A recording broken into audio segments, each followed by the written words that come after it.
All right, everyone, welcome back.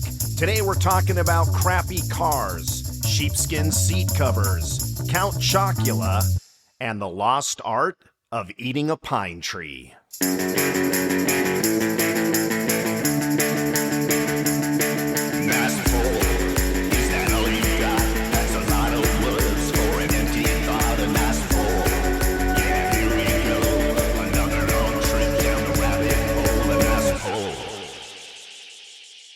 So I'm walking my dog this morning.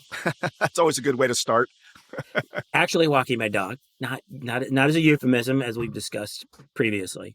So I'm walking my dog, and as I round the corner, hear the faint, and then I got closer, it became less than faint, sounds of a car alarm, right? And the first thing that struck me, it was just pretty early, but the first thing that struck me was that it was one of those like old school car alarms, right? It wasn't just like a consistent sound and pitch. I could ask you, you're the sound effects guy, but we'll spare the audience. Oh, come on, man. Come on. You can't tee me up like that. Go ahead. Hit me with a car alarm.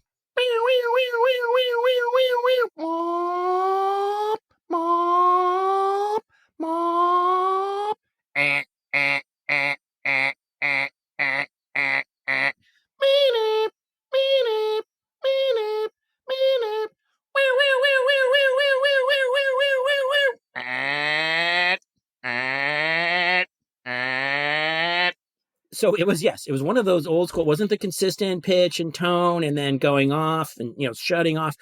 So it was that over and keep in mind, again, I turned the corner. I'm probably a quarter mile away from this Hyundai Sonata that's got the alarm going off. And I'm getting closer and it's still going. And I'm getting closer, it's still going. And finally, this guy comes outside, probably straight out of bed, because he looked like he came in straight out of bed. He was wearing boxers and absolutely nothing else. It's literally not one of those things you hear every day, right? And it's funny because with car alarms and when we were kids and they finally became a thing. And I think at first it was a bit of a stat, like your car's got an alarm. That was like one of those on the status chains, like, wow, how cool is that? And it made me think about, oh yeah, remember when there was a time when people were concerned about their getting stolen? Their stereo, because their car stereo, again, which chicken and egg, what came first, the car alarm or the car stereo? But if you had such a cool car stereo, right, you had to protect it. You had to protect your investment because you didn't want to necessarily have to go back to Mad Jack's or back to Dow Stereo or Circuit City or whatever you had bought. Now, wow. What do you get? Yeah. You get a standard stereo and maybe it's got some Bose speakers and you run your Bluetooth through it and you're good to go. But then it was an enormous investment and people would spend, research whether they were going to get, if it's, I don't forget what the top level, maybe it was Blaupunkt or something like that, which sounded really cool because it was German. Blaupunkt. I forgot about that. Oh my gosh. Is that still around, Blaupunkt? I don't know, but right. But it was like, I was the opposite. I think I had a cheap ass Audiovox, which was like a car stereo that you could get at like Pep Boys, right? Yeah, Audiovox was like the worst of the worst. It was just sort of a generic brand. It wasn't the worst, I guess, but it wasn't very good. And I remember the other big one was Alpine, which I'm sure is around today. That was if you had an Alpine, that was a big deal. You were just, right, loving it and really, really popular. But how weird that your car back in the 70s and 80s, for sure, by the time you got into the 80s, it was defined by your damn sound system. You're right. And Chris, remember, it wasn't just the receiver. It wasn't just the, what was in your dashboard. It was the speakers, right? You had to have these insane speakers. And man, if your friend actually had, a subwoofer, for God's sake, and it was like he had shit in the trunk that was somehow loaded back into the car, you're like, oh my God, this car is insane. And you had an equalizer. Oh my God. And like you knew how to use an equalizer. Like you knew how to get that to sound, so Michael Schenker group or whatever the hell you were listening to at the time, and how you could. Yeah, suddenly everybody's George Martin from the fucking Beatles, right, in their car. And it's just, this is a Volkswagen Bug or a Jetta, right? Scirocco. Yeah. And A Scirocco. There you go. A Rabbit. Yeah, I think we just named all of Volkswagens. And so all those things, all those car things, and the thing was hilarious. But then again, so you had to protect it because you didn't want your Alpine or your Blaupunkt or God forbid your Audiovox stolen. And then eventually, so if you had the alarm, which was like one deterrent, and then they started coming out with like, there was which you could pull, right? You could pull the entire speaker or the entire stereo out. And it had a handle, and it weighed like about the size of a car battery. So like, yeah, let me carry this thing around. Number one, for those of you that don't remember that or weren't around at that time, imagine if your car receiver, the thing that has the knobs on it, so you can listen to your car stereo. Imagine if it had a briefcase handle, and you could just yank it out of your dashboard whenever you wanted and then take it with you. And man, there was no better status when you showed up to a party with your friends than you're like, excuse me, everybody, I have to set down my car stereo over here. Yes, it is the removable kind. Thank you. It was just like this big status symbol to yank your car stereo out and shove it back in, so that nobody would, mess with your car. And by the way, going back to those car alarms, Chris, you're absolutely right. We thought at the time car alarms were going to save our cars from being stolen. And I guess they did for a while. But back in the day, people, no car ever had an alarm on it. You had to go to some outside company, to Chris's point, and have it installed.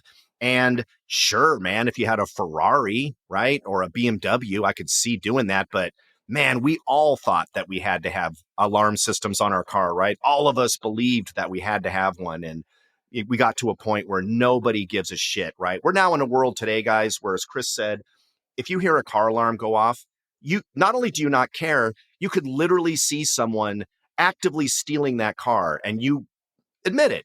You would just keep walking. Why? Because the insurance company will pay for it. No one gives a flying shit anymore about their car. Oh, I have to pay the $500 deductible? Okay, next, give me a new car. Some people are praying their fucking car gets stolen. So that all just went upside away. down on their payments, or in the sense of like that you would risk your life. Yes. Like this morning, if I were to see somebody breaking into and trying to steal this Hyundai Sonata, go for it. Unless there's a child, unless there's somebody being kidnapped in the back of that Hyundai Sonata, I'm not getting involved, right? And I think that's what, the whole thing with the car alarms, and same thing with the car stereos. It may, yes, they came out with all the deterrents for the deterrents, like the pull-out stereos or the detachable faceplate. I have two different. I knew somebody who put their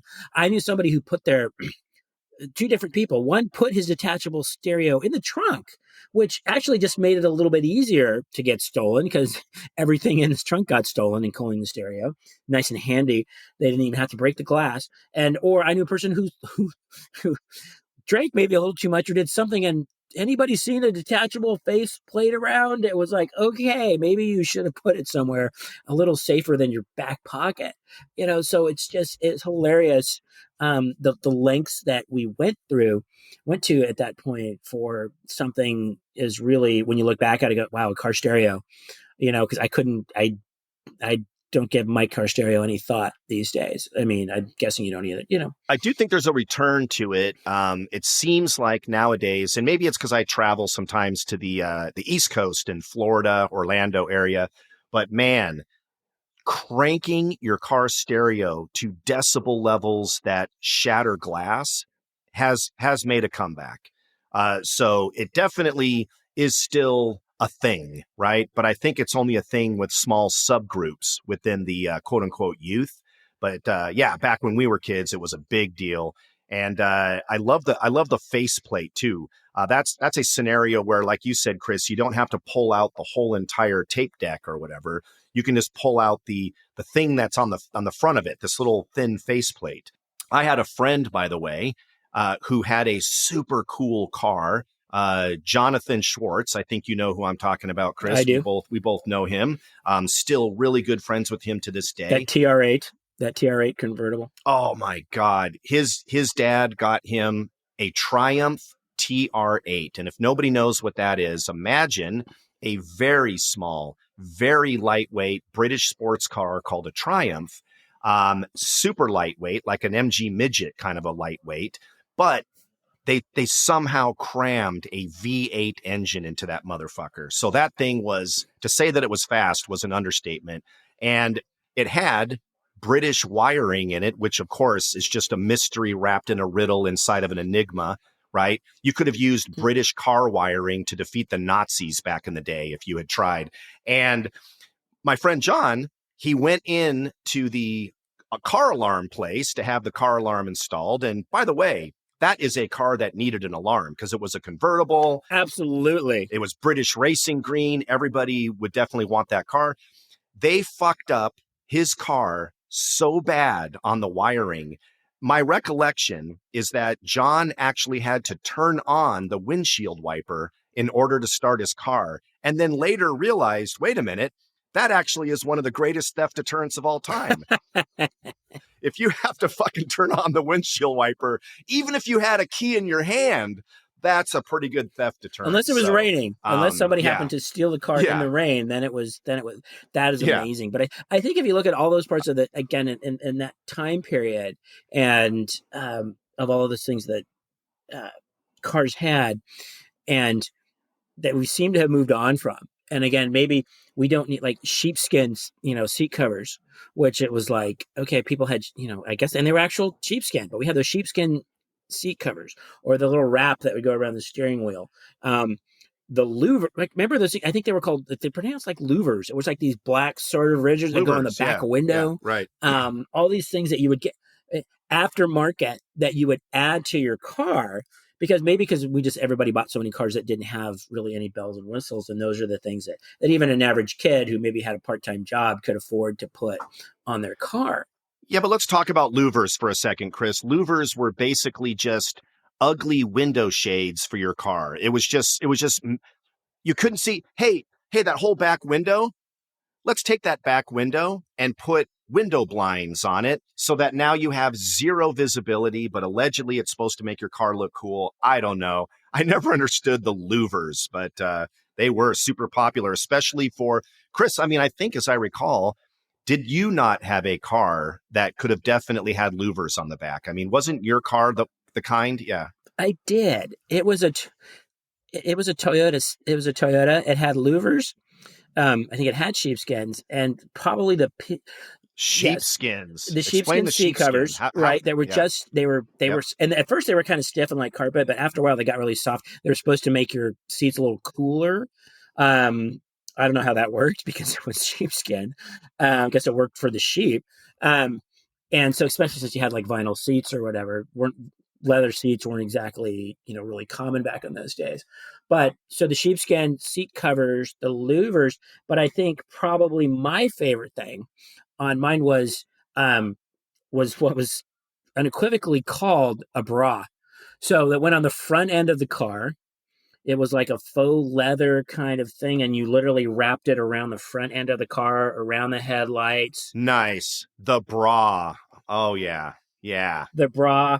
The car had pop-up headlights, which, again, you don't see pop-up headlights anymore, I don't think, which were like kind of stupid but super cool at the same time.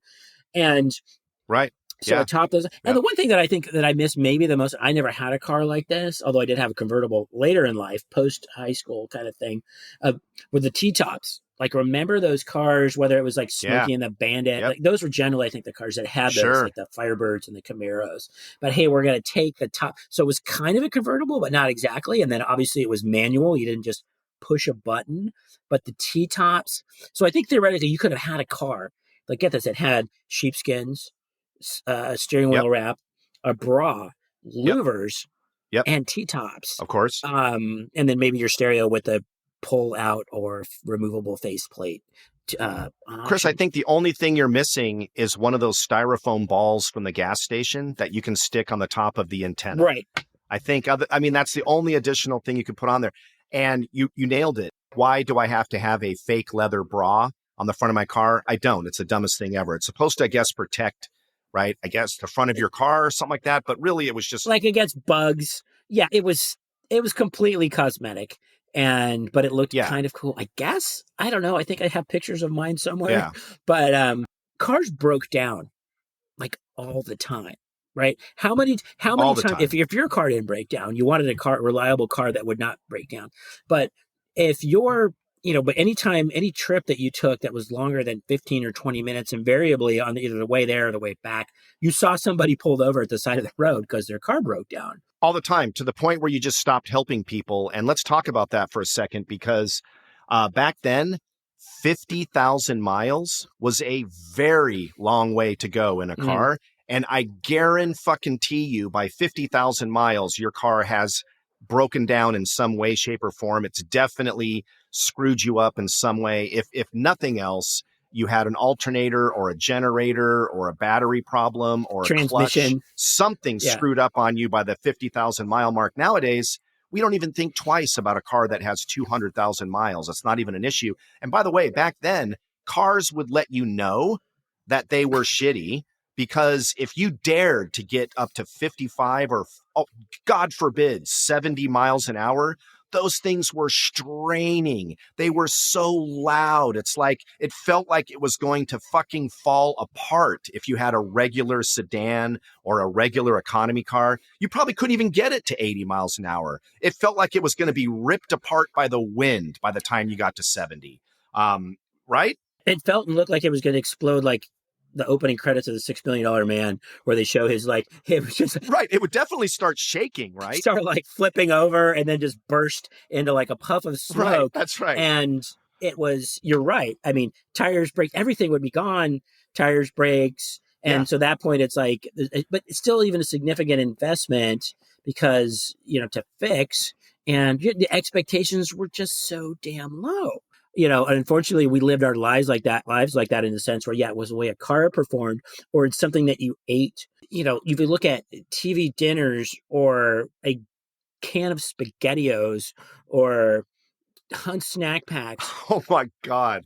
Hunt's snack packs. Or Hawaiian Punch. I'm thinking, right, all these things that we would consume, right? We would consume because they were good enough. I'm hungry. I'm going to eat that TV dinner. Guess what? I'm not hungry anymore, right? Or I'm going to have that Dolly Madison snack cake, which was like the second tier, right, of even Hostess. If you had like a sort of a Coke and Pepsi battle, you had Hostess and Dolly Madison. But yeah, Dolly Madison was pretty good, man. That was it was good. But the Zingers, I think that was Zinger was the popular one. But that was my favorite, the raspberry Zinger with the coconut. Right. That was incredible, man. Oh, so good. So, but again, it was those things. It's not the they were good enough.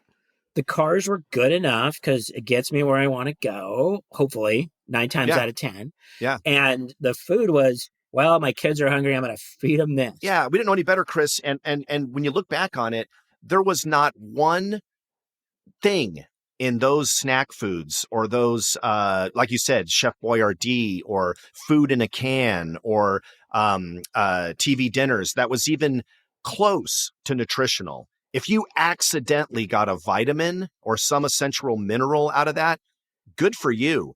Back then, they were fully fucking experimenting with chemicals and preservatives to a point where I am shocked that I am still alive to this day. How I am, maybe it's because I am preserved to some extent, but my God, the chemicals they pumped into that horrific shit. Don't get me wrong, it was awesome. I loved it. We all loved it, but good God, was that bad? Oh my Lord. Well, because and I think we talked about this before as well, as even how we kept the food and how we would take, nowadays kids, if kids take a lunch to a school in an insulated lunchbox with a little freezer pack or a little plastic Tupperware, everything's preserved and climate controlled and everything else. And we were eating a bologna sandwich that had been in a brown paper sack for probably since the time we left school to the time we ate it, probably 4 or 5 hours. Nobody cared about about refrigeration or contamination or anything like that. No. We talked about that, I think, in one of our early episodes. Yeah. Right. So it's all those things. They're all connected, right? Because you didn't care about those sort of things. You didn't care as a kid. We don't care. It tastes good. I'm going to eat it. But certainly our parents didn't care or didn't notice. We did draw the line, like my mom being Italian and making her own sauce. I don't think I was in my 20s before I bought it on my own, before I had like a sauce from a jar, like a pasta sauce or something like that. So we thought being SpaghettiOs would trying that would be really cool, but we never got to do that. Well, and back then, you talked about your mom making her own spaghetti sauce or her own sauces. I do remember back in the 70s for sure that my parents, I'm sure your parents and a lot of our parents, they took great pride in their own personal family recipes. That was a big deal back then when it came to food, right? The opposite of the shit you bought in the store, all that processed crap. Almost everybody had a mom that had family recipes that went way back, and they were super proud of it. And guys, this is before the Food Network and every 5 freaking shows being all about food. All they had back then was what was her name, the French lady there, Chris, Julia Child, right? Julia Childs. Yeah, right. That's about it. But again, it was amazing to have your parents, cook actual home cooked meals, and you would come home, and when you all could get together at the dinner table after the porch lights came on and you came back from blowing up someone's backyard with M80s and barely escaping compound fractures in your leg when you jumped your bike on some construction site that had exposed rebar sticking up, and you got down, you sat down to the table, and there it was, the home recipe for meatloaf and the freshly made mashed potatoes and all that stuff. And I really think that to a large extent, that whole kind of tradition and that whole kind of like the honor amongst owners of recipes and the coolness of the recipe book has been kind of lost over the ages. Now, then again, I did kind of dig into some of my mom's recipes, and frankly, I would call them semi-homemade. There was a lot of stuff where it's like, here's my special ingredient.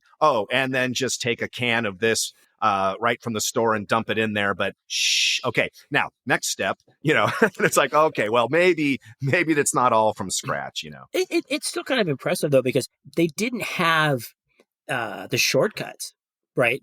There was no air fryer, right? We were all, I can remember when we got our first microwave, it was like a big deal, right? I can remember being a little kid, and again, before coffee makers, and my mom every morning with this big glass coffee pot and making coffee on the stove. It would be like, that's how you get, and it had like this strainer that you put coffee in. Absolutely. And then I guess the water would boil, I guess. And then I don't even remember, because that's all, again, it was a long time ago, but making coffee on the stove. I mean, that's some pioneer Little House on the Prairie shit there. I mean, it's not quite churning your own butter, but it's pretty close, man. I mean, you're right. Close. Yeah. It's old school. It sure as hell isn't a goddamn Keurig. All right. No. It's you're actually trying, no, I remember that, man. My mom had the metal sort of tea kettle / percolator, and you would stick it right there on the stovetop, and that's how you would make the coffee, and you would see it percolating in the white clear knob on the top of it. You would see the coffee start to bubble inside the knob, which was kind of cool. And there was no timer. There's no setting up. No timer. Like now you can set it up the night before, and whenever you're going to be downstairs, the first thing you can do is pour yourself a cup of coffee, rather than these people stumbling around with their eyes 3/4 closed because they need their coffee, but unfortunately they've got to make. That was really making coffee. I don't know if these days, if putting coffee in a coffee maker, or even if you grind your own beans and pouring water and then pushing the button, I don't know if that's making coffee, right, any more than like making,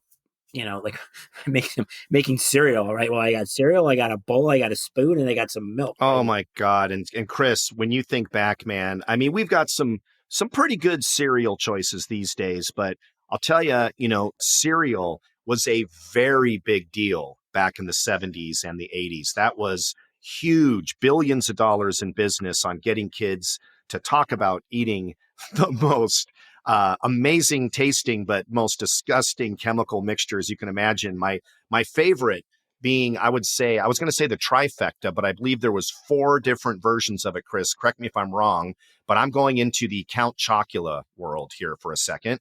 So Count Chocula, and as I recall, Count Chocula does have the marshmallows, right? It's chocolate marshmallows in there. Am I wrong? Yep.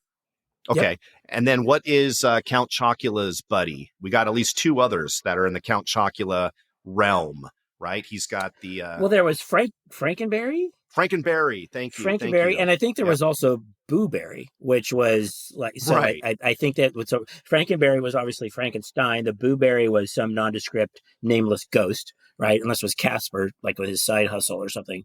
So those are the ones I remember. I don't remember the fourth one. I remember Freakies, which were like some sort of weird monster or Well, something. let's put a pin on Frinkies for just 1 second, because I also thought it was kind of fun that back then, you and I keep talking about, Chris, and this is a theme that we keep bringing up again and again and again, but you and I were exposed to a lot of aging character actors that really started their careers in the 30s or 40s or 50s or whatever. And that was no different with Count Chocula.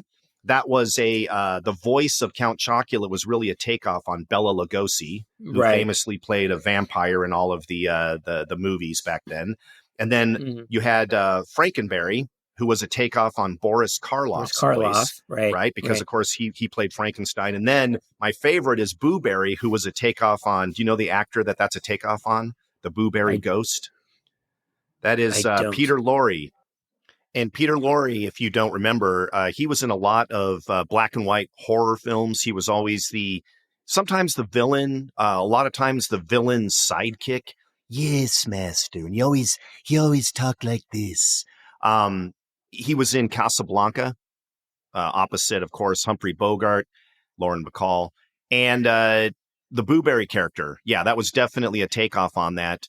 Obviously, they didn't use his real voice. I'm sure it was somebody doing a characterization of him, but it was, Booberry. Ooh, it's frightfully delicious. Yes. Now with blue dye, number 419. Yes.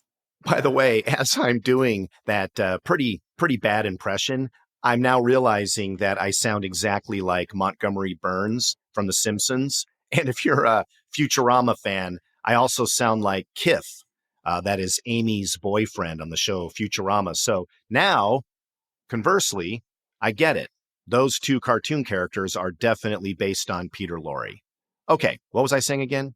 That is an outstanding pull. But I remembered the other one. It was a werewolf, and I can't remember the name of the cereal, but it was fruit flavored.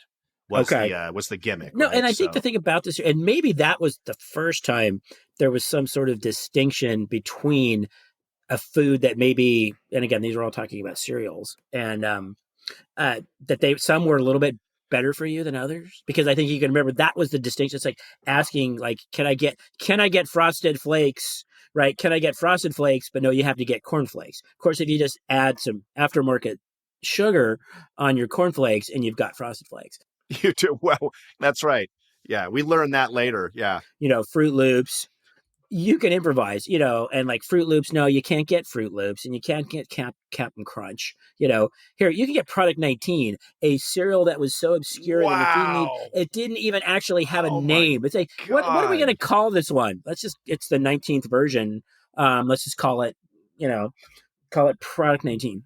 That is the nice poll for the entire episode. I'm not sure you can one up yourself on that, but right now I'm going to call it. That is the nicest of the polls for this episode. Product 19.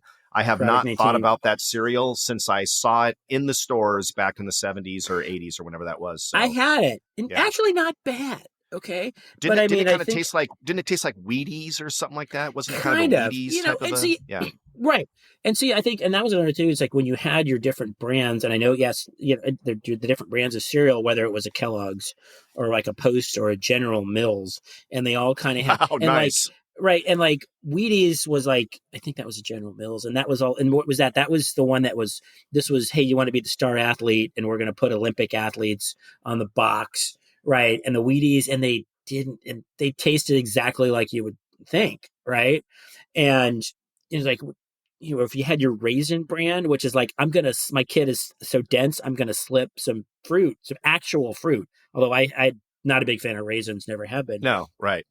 But, I think about it like, like nothing like floating raisins in milk.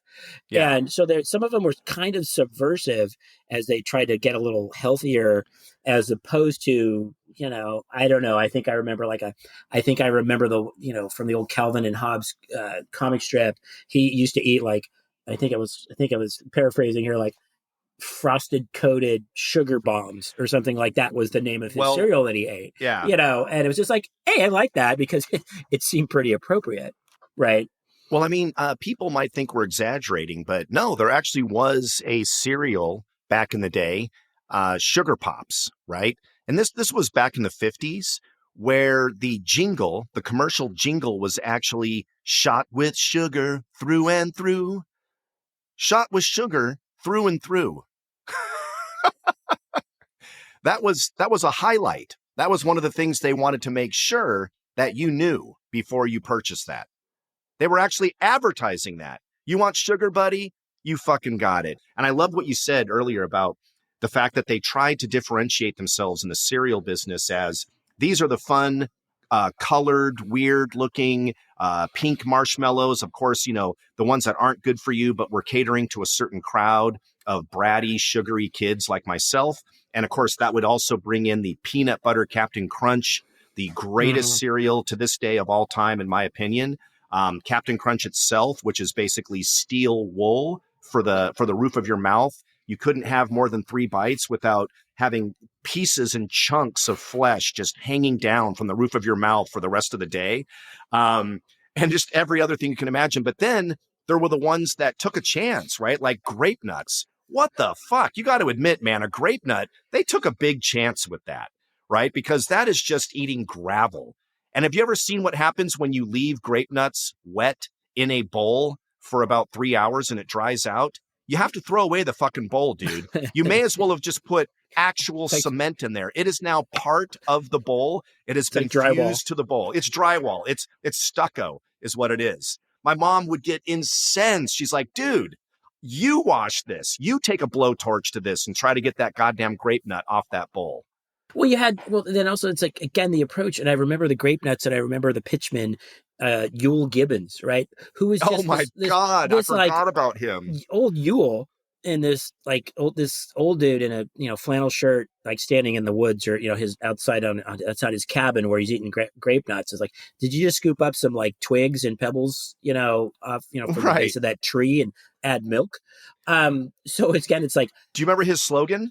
Do you remember what he would say when he would start off every commercial? He would start off with, and by the way, everybody, to Chris's point, I love this. It's a guy that's like a naturalist, Yule Gibbons, and he's always, like Chris said, looks like a lumberjack, and he's out in the woods in some pine forest or something.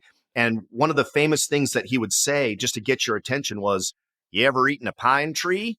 Well, many parts are edible." But what was he famous for? Right? It was just I think he was a naturalist or something. Right. And because every 11-year-old knows what the hell a naturalist is. So, and then you're appealing toward the kid, either the hippies who are trying to feed their kid like really well, or the kid who's grown out of, I really like cereal, but I know I can't have frosted coated sugar bombs anymore.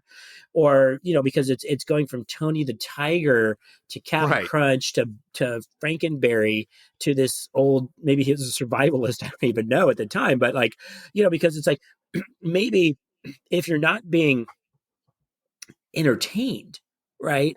If it's not a cartoon character, then it's somebody. It's aspirational. So then maybe that on the Wheaties, it's Pete Rose or something like that on a box of Wheaties. Nobody's a greater inspiration than Pete Rose. What a great story, that guy. Yeah. Right. But somebody of that nature, right? It was Pete Rose or Joe Namath or somebody like that on your box of Wheaties. And then it's like, because again, kids want to be, hey, you want to be Billie Jean King. But if you want to be Yule Gibbons, this literally crusty, cranky old dude in a flannel shirt who lives in the woods and is telling you about eating a pine tree, this is the cereal you want. So I don't know who are you talking to? Who is your audience? Who is your demographic? Obviously, it worked to a certain extent because here we are decades later. I've never had grape nuts. I've never considered grape nuts. I never even Googled at some point, like, who was Yule Gibbons, right? Because again, you had a lot of these guys that were like that. Like we talked about for us, that these people who were famous when our parents were kids, right? Whether it was Groucho Marx or George Burns or somebody like that. And we kind of had this, sort of peripheral relationship and understanding who they were. Well, it's hard to say, and I guess we're kids back then, so maybe we're just being kind of like, hey, if I don't know who that is, it must be nobody. Maybe our parents did know, but you brought up a great point, and I think it's really interesting that I never noticed this. All of the cereals that are really shitty for you had very dramatically cool looking cartoon character, iconic, Mm-hmm. whatever. I wouldn't call them spokespeople since they're imaginary characters, but all of the really good cereal that tasted the best and was the shittiest for you had a cartoon character, long story short. And Right. all the stuff that was supposed to be good for you always had a picture of either a real person or Right. nobody, right? It was because Grape Nuts didn't have anybody on there. There was and Life cereal, another Mm-hmm. strange kind of a cereal, which by Right. the way, to this day is one of my favorite cereals, a really odd cereal, right? Shredded Mm-hmm. wheat, pretty odd cereal, but man, those are all really good. If you haven't had Life cereal or shredded wheat or frosted wheat or grape nuts in the last 20 years, give it a try, you guys. You're going to be shocked how good that stuff tastes. But yeah, it was the real spokespeople that I still laugh at, right? Because I think on Wheaties boxes you could have seen O.J. Simpson. That's Mm-hmm. pretty funny, Bruce right? Jenner. Nobody thought that was going to happen. Bruce Jenner, there's one that nobody thought was going to happen. Yeah, I don't think. Yeah, that those are the ones that sort of jump out to me. Yeah, I didn't realize I had so many memories surrounding cereal. But as we were talking about this, Chris, I need to go backwards for a second, if you don't mind. Mm-hmm. I did forget to tell you what happened to me about 4 days ago. It's been Mm-hmm. about 16 years since I've gotten a speeding ticket. And I did get one. And by the way, I earned this speeding ticket. I was definitely going too fast, but God damn it, my car is electric. And sometimes you look down and you're going fast. But I've driven with you. yeah, So you that's right. Sorry. getting a speeding ticket does not seem out of the ordinary. But Not a would you agree? critique, just believable, just highly believable. But would you agree with me, Chris, at least that when you were in my car and we were definitely speeding, did that car feel like a car from the 70s where it was going to break apart at any second? Or Not did at it all. also surprise you what the speedometer said? No, it was very Yeah. smooth. It was very Yeah, smooth and nowadays, very yeah. quiet, which at the same Yeah. time was a little bit disconcerting. But go on, I want to hear Yeah, about that's right. Okay, so this I speeding ticket that you got. yes. Okay, So I first get of all, how fast? Let's get the scenario real quick. I know we don't really talk about this kind of thing. How fast over the speed limit were you? Okay, so the again, I need to paint the picture. This is a very rural road, obviously going in two directions. It's 2 lanes each way, 4 lanes, and this is in Temecula, and it's mostly just farmland on each side. Now, why that somehow excuses me from speeding, I don't know, but I will say that there wasn't really anybody around. Again, me trying to get out of this. Anyway, so it's I think it's 65. And I was going 92. That's fast. I agree. That's fast. And I don't normally do that. But sure enough, there was a cop on my side of the road and he was shooting his ray gun. I wish. That would be awesome. You would have slammed on the brakes, just asked to I would see be like, his oh ray my gun. God, where did you get that? He was shooting his, what do you call it? Radar gun. Thank you. I don't know why my brain isn't working. So but he was shooting it backwards at me, which I thought was pretty deceptive, right? Because his car was facing the other direction. Anyway, he nailed me. I get it, but one of the tickets, besides speeding, I could not talk my way out of that one, was tinting. I had the front windshield, right? Mm-hmm. Tinted because I have old man eyes, and God dang it, we live here in Southern California. And it's just so nice to have a little bit of tinting on that front windshield. But anyway, he didn't see it that way. Now I have to get it removed. And it just reminded me of, again, back in the 70s and 80s, no car, ladies and gentlemen, ever came with window tinting. There was no such thing as a car that already had some level of tinting on it, right? You had to go someplace to get it tinted. And if you could find a place, it was really expensive. So usually what did we do, Chris? We went to Pep Boys or Kragen or whatever Track it was, Auto, right? Yeah. Or Sears or something. And we actually bought window tinting film that was the shittiest stuff you can imagine. And we thought that we could put that on our windows ourselves. And what always happened, right? It would bubble. You were wrong. It would peel. It just looked like absolute crap. We would slice our fingers open with the X-Acto knife. It never looked good. It never worked. Well, I remember the time where I think there were different levels of the tinting when I think it's for a safety reason, like for a police officer. Like I get it. the passenger window could not be tinted, the driver window could. So it's like depending on the windshield. That seems, I don't know how that would hurt anybody, other than the fact that maybe they want to make sure they know there's a person driving it as opposed to it's being driven, whatever. I think it ends up being one of those laws that, like so many, was put on the books for questionable reasons. And now nobody wants to be the person to remove it because they think they're going to face some kind of political backlash. So it just sits there. By the way, sodomy is still illegal in many, many states in the United States. Why is it still illegal? Because nobody wants to be the congressman or the senator or the local lawmaker that says, I'm for sodomy. Come on, everybody. Let's get sodomy back on the books there. Come on. So anyway, lots of weird stuff. I think out here in Temecula, it's still illegal to take a mule into town after 2 p.m. Pretty sure that's still on the books.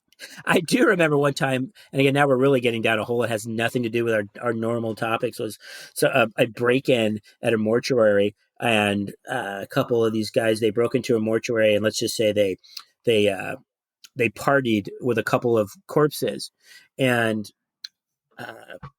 so you can use your imagination on that. These two guys had a good time with a couple of corpses, and they arrested them. Oh my God! They arrested them. Here's the weird part. Again, they arrested him for breaking and entering, but the actual defiling of the corpses, not a crime. So while it's really disgusting and disturbing, they walked on those. So they weren't charges on that. So maybe they changed that law. Again, do you want to be the guy bringing that to the state legislature saying, I'm proposing a bill outlawing sexually abusing a corpse? You like to think you don't need a role on that. I'm so surprised to hear that because normally necrophilia is a pretty stiff sentence. But thank you. Good night.